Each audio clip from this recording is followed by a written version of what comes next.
Most people think discipline is about forcing yourself to suffer.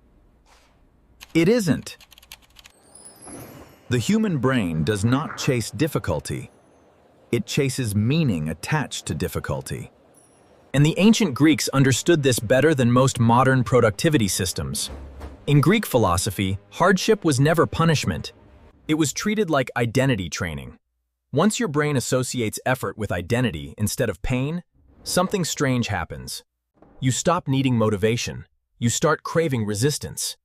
Your brain begins interpreting challenge as proof of growth. This changes everything. Your brain is constantly asking, does this action increase my status or threaten my survival? A deep male narrator's voice says,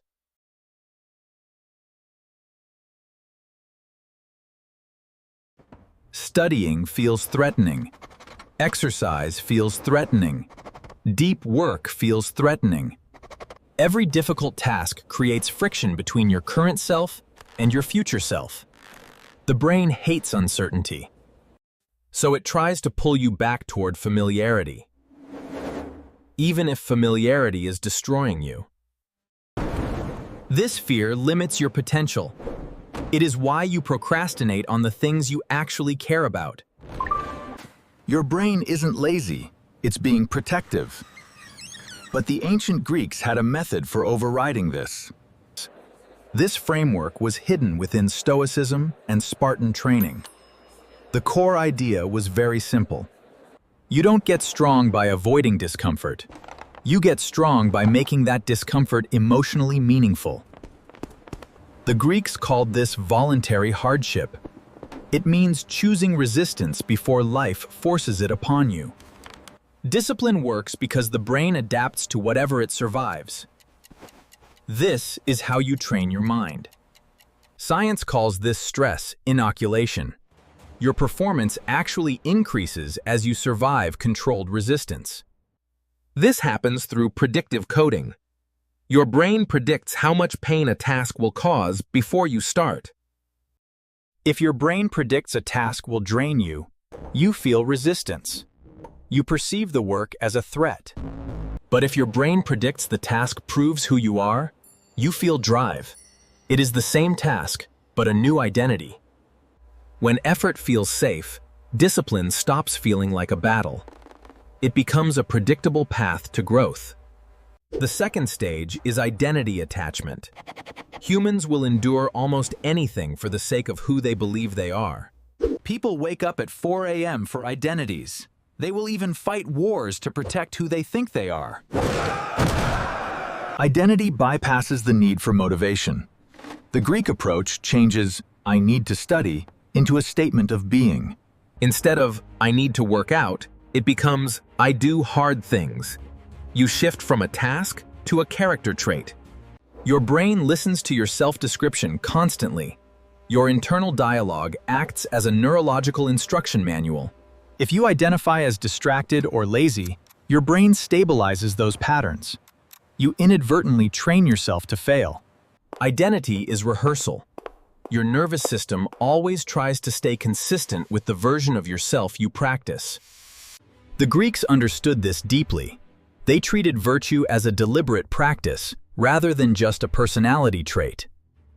You become brave by practicing courage. Repeated action eventually becomes your neurological identity. Your brain slowly begins rewarding effort itself, not just outcomes. That is when hard things become addictive. But this only happens if you choose it. Otherwise, comfort becomes a dangerous cage. The more your brain adapts to instant pleasure, the lower its tolerance for delayed reward. Short videos, constant notifications, and easy entertainment create a loop of infinite scrolling. These train the nervous system to avoid cognitive strain. Eventually, even stillness feels painful.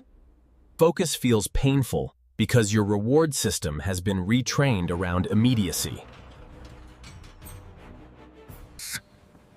The Greeks would have called this spiritual decay, the loss of your inner drive.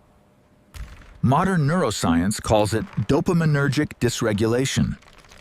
Different language, but the same warning. A weak attention span creates a weak identity.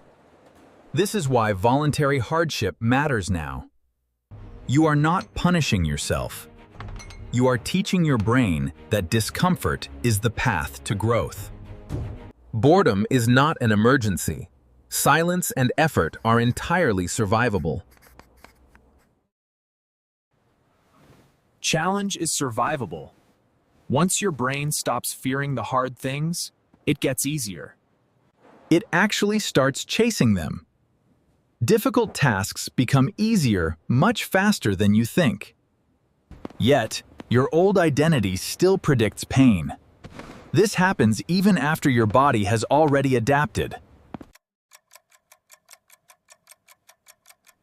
The start feels heavy because you are fighting a prediction. Eventually, your brain updates its internal model. The difficult task slowly becomes your new normal. It becomes enjoyable, then necessary. This Greek method isn't about forcing discipline through punishment. It's about transforming effort into identity. Your brain now sees hardship as proof of your greatness.